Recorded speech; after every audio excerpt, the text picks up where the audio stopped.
The Resilience Across Borders podcast is intended to be a resource for education, support, and inspiration.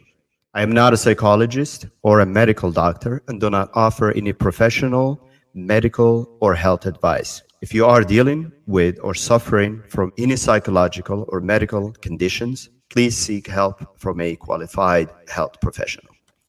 Hello, and welcome back to Resilience Across Borders podcast. I am your host, Rashid Zahidi. In today's episode, we will discuss the significance of community and social support in fostering resilience. In a world that often presents challenges and uncertainties, the ability to bounce back and thrive in the face of adversity is a crucial skill. Resilience, the capacity to adapt and recover from setbacks, isn't just an individual trait. It's also deeply influenced by the communities we belong to. So by understanding the symbiotic relationship between resilience and community, we can harness the power of connection to build strength and endure challenges. So what's the role of the community in resilience? So community serves as a fundamental foundation for resilience. The support networks and relationships we forge within our communities play a vital and pivotal role in how we navigate life's hurdles. When individuals are part of a supportive and interconnected community, they're more likely to feel secure, understood, and valued. So these emotional bonds create a safety net during times of stress. They also promote mental and emotional well-being. So here are some reasons or reminders why support is important.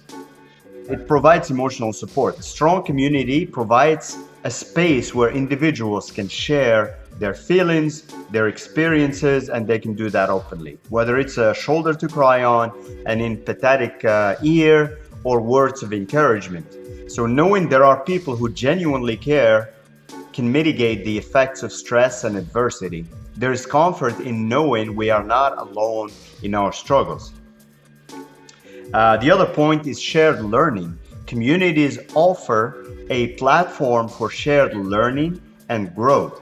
When members face similar challenges, they can exchange insights, strategies, and exchange coping mechanisms. So learning from others' experiences can empower individuals to develop effective strategies for overcoming obstacles. And experience sharing is very important for many reasons, from having a sounding board to having a sanity check and just leveraging other people's experience and lessons learned and maybe strategies and shortcuts, for how to deal with certain situations or feel better and so on and so forth, or rebound. The other thing to keep in mind is reduced isolation. So isolation is a breeding ground for negative thoughts and emotions. Community involvement counters this by fostering a sense of belonging and a sense of social inclusion.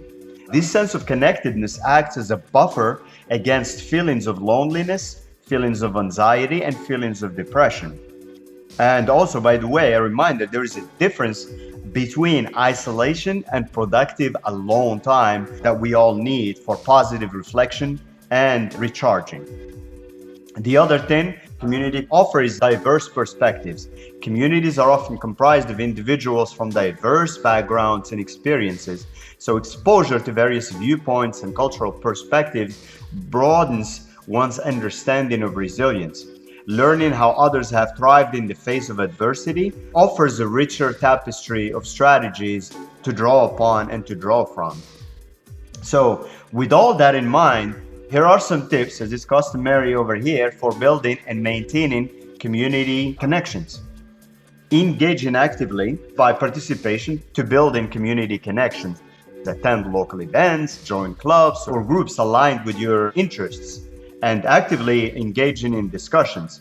The more involved you are, the deeper your relationships will become. And basically, the more you put in, the more you get back in the right environment and company and community, of course. The other great idea is to volunteer. Volunteering not only helps others, but also fosters a sense of purpose and belonging. That whole idea is in giving that we receive. Through volunteering, you can connect with like-minded individuals who share your values. There is also the other alternative is online communities. In the digital age, online communities can offer a valuable support, whether it's through social media groups, forums, or platforms dedicated to specific interests, or where people gather around solving a particular problem or discussing particular conditions they may have or be dealing with, and so on and so forth. So the virtual realm provides opportunities to connect with a diverse range of people and widen the geographical reach as well. Also, open communication. Be open about your challenges and vulnerabilities, again, in the right setting and the right group. So the environment is super important. By being authentic, you create an environment where others feel comfortable in turn doing the same. This cultivates deeper, more meaningful connections. You probably had these situations where as soon as someone opens up, other people open up, and then you'd be surprised what you find out about like how people dealt with the same challenges or are dealing with the same challenges, and it just becomes that environment of support and reciprocity. Resilience is a mutual endeavor, so offer your support to others in your community and don't hesitate to ask for help when you need it. This exchange of support strengthens the bonds within the community. And also, here are some real life examples. So neighborhood support networks, for instance, is an example. During natural disasters or crises, neighbors often come together to help each other with resources, with shelter, and with emotional support. These networks highlight the power of communal and community resilience. Another one is online support groups. Virtual communities for individuals dealing with health conditions provide a safe space for sharing experiences, advice, lessons learned, resources, and encouragement. These platforms create a sense of unity among people facing similar challenges and who understand each other best. Cultural communities. Many cultural groups maintain resilience through preserving traditions, sharing stories of overcoming adversity, and celebrating collective achievements. Always remember, the journey towards resilience is not solitary. It's a collective endeavor that thrives within the tapestry of community. By recognizing the importance of community and actively engaging with it, we can fortify our ability to adapt, ability to grow, and thrive in the face of life's challenges.